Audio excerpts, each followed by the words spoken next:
Hello student, welcome to my YouTube channel Maths Mentor Anoop Sharma. अगर आपने इस चैनल को अब तक सब्सक्राइब नहीं किया तो जल्दी से इस चैनल को सब्सक्राइब कर लें और नोटिफिकेशन बेल को भी दबा दें ताकि आने वाले नए वीडियो की अपडेट आपको मिल सके।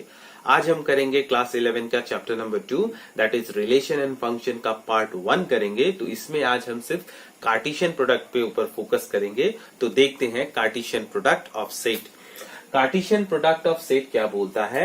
Late A and B be any two sets, then the set of all the ordered pair A comma B such that A belongs to capital A and small b belongs to capital B is called the Cartesian product of A and B and is denoted by A cross B। इसे read कैसे करते हैं? A cross B लिखते हैं हम A into B और इसे हम पढ़ेंगे कैसे? A cross B। अब दरअसल होता क्या है वो हम देख लेते हैं एक एग्जांपल लेके। मान लीजिए मैं यहाँ पे लिख रहा हूं A एक सेट है जिसके अंदर एलिमेंट हमने लिया 1, 2 और B एक सेट है जिसके अंदर एलिमेंट हमने लिया 3, 4। अब हम यहाँ पे A कार्टेशियन प्रोडक्ट जब B निकालेंगे तो पहले हम इन दोनों को एक साथ लिख लेते हैं।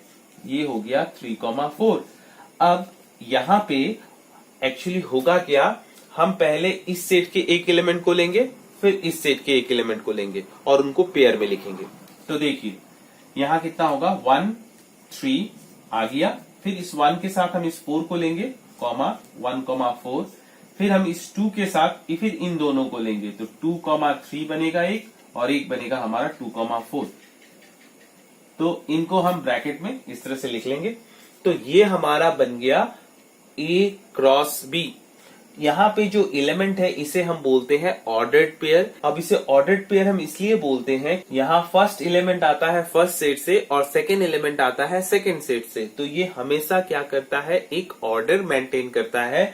इसके वजह से हम इसे ऑर्डर्ड और ये पेयर में है इसीलिए हम इसे बोलते हैं ऑर्डर्ड पेयर। तो ये हमारा टेबुलर फॉर्म में आ गया है। तो इसे हम रोस्टर मेथड में लिखा है। अब इसे अगर हम सेट बिल्डर मेथड में लिखना चाहे तो हम इसे लिखेंगे A, B such that A belongs to capital A and comma देके B belongs to capital B ले लेते हैं। तो ये जो मेथड में हमने लिखा इसे हम बोलेंगे सेट बिल्डर मेथड फॉर्म में है और ऊपर वाला हमारा रोस्टर फॉर्म में है, दैट इज टेबुलर फॉर्म में है। अब यहाँ पे देखिए तो 10 A कार्टेशियन प्रोडक्ट B को हम इस तरह से लिख सकते हैं जिसे हमने यहाँ पे लिख के देखा है। सिमिलरली अगर हम B कार्टेशियन प्रोडक्ट A निकालें, अगर हम B को पहले लें A को बाद में लें तो हमको क्या मिलेगा B, A और such that A belongs to A and B belongs to B। Generally A Cartesian product B और B कार्टेशियन प्रोडक्ट A हमेशा इक्वल नहीं होते हैं। तो ये हम यहाँ पे देख सकते हैं। देखिए अगर मैंने B कार्टेशियन प्रोडक्ट A निकाला होता 3, 4 कार्टेशियन प्रोडक्ट 1, 2 लिखेंगे तो इसके एलिमेंट्स को किस तरह से लिख सकते हैं हम 3, 1 ये बनेगा आपका 3, 2। उसके बाद आएगा 4, 1 फिर 4 के साथ ये 2 आएगा 4, 2। तो ये बन रहा है हमारा B क्रॉस A। अब देखिए B क्रॉस A और A क्रॉस B के एलिमेंट सेम नहीं है तो इसलिए हम क्या बोलते हैं कि A कार्टेशियन प्रोडक्ट B और B Cartesian product A in generally दोनों सेम नहीं होते। यहाँ पे कुछ रिमार्क्स है, देखते हैं। If A has m elements and B has n elements, then A Cartesian product B contains m into n number of elements। तो ये एग्जाम्पल से हम देख लेते हैं। देखिए हमने निकाला था A कार्टेशियन प्रोडक्ट B। तो आप यहाँ पे अगर नोटिस करेंगे n ऑफ A के अंदर कितने एलिमेंट है? 2 एलिमेंट है। n ऑफ B के अंदर कितने एलिमेंट है? हमारे 2 एलिमेंट है। अगर हम n of A Cartesian product B का वैल्यू निकालना चाहें तो देखिए 1, 2, 3, 4 यहाँ कितने एलिमेंट बन रहे हैं? 4। तो ये 4 दरअसल कैसे आ रहे हैं? n of A into n of B को मल्टीप्लाई करके is equal to 2 into 2 is equal to 4 बन रहे हैं। तो ये वाला हमारा क्या बन जा रहा है? That is n of A is equal to m, n of B is equal to n, then n of A Cartesian product B is equal to n of A into n of B is equal to m into n। तो दोनों ही set में जितने ही element होंगे just उनका multiplication ही number of elements in the Cartesian product होगा। नंबर 2, इफ A इज 5 और B is 5 then A Cartesian product B is equal to 5।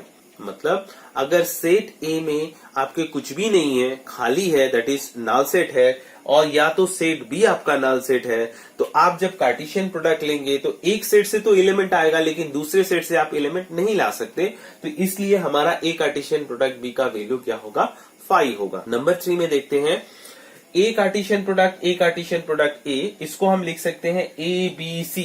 अब देखिए 3 सेट है, पहले 2 सेट होने से हम क्या लिखते थे, ऑर्डर्ड पेयर, और इसको इस तरह से लिखते थे ए कॉमा बी से। अब यहाँ पे जब हमारा 3 सेट होगा तो यहाँ हम लिखेंगे a comma b comma c, a b c belongs to A लिखेंगे। तो यहाँ पे a comma b comma c such that a b c belongs to A, तो इस ए बी सी को हम बोलेंगे ऑर्डर्ड ट्रिपलेट बोलेंगे। तो इसे हम बोलेंगे ऑर्डर ट्रिपलेट, जब 2 होगा तो उसे हम बोलेंगे ऑर्डर्ड पेयर।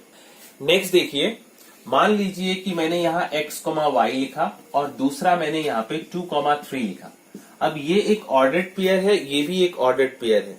इन दोनों ऑर्डर्ड पेयर को हम तभी इक्वल बोलेंगे जब ये x हमारा इक्वल टू 2, मतलब कॉरस्पॉन्डिंग पोजीशन के एलिमेंट अगर बराबर होते हैं, और y इज इक्वल टू हम 3 बोलेंगे। ठीक है, जब ये y इक्वल टू 3 होगा और x इज इक्वल टू 2 होगा तभी ये दोनों ऑर्डर्ड पेयर इक्वल होंगे। तो उसके बेसिस पे अगर आपसे पूछा जाए तो देखिए यहाँ एक क्वेश्चन बनता है कि अगर ये वाला ऑर्डर्ड पेयर और ये वाला ऑर्डर्ड पेयर इक्वल है तो आपको बताना है x और y का वैल्यू कितना होगा। तो हमने क्या देखा कि 2 ऑर्डर्ड पेयर तभी इक्वल होंगे जब उनके कॉरस्पॉन्डिंग एलिमेंट सेम होंगे। इसका मतलब इसको सॉल्व करने के लिए हम क्या कर सकते हैं, हम x बाई 3 प्लस 1 को इक्वल टू 5 बाई 3 पकड़ सकते हैं, और इधर y माइनस 2 बाई 3 को इक्वल टू हम 1 बाई 3 पकड़ सकते हैं। अब इसे हम सॉल्व कर देंगे। x by 3 is equal to 5 by 3 minus 1, इस 1 को हमने उधर ले लिया। उसके बाद हम क्या करेंगे, x बाई 3 है, ये हमारा बन जाएगा 5 माइनस 3 डिवाइडेड बाई 3, तो इसका हमारा बन जा रहा है 2 बाई 3। तो आप दोनों तरफ से अगर 3 3 कैंसिल कर लेंगे तो x का वैल्यू आ जाएगा 2। अब इधर हम अगर y का वैल्यू निकालना चाहें तो ये 1 बाई 3 है, इसको अगर आप उधर लेंगे तो ये 2 बाई 3 बन जाएगा।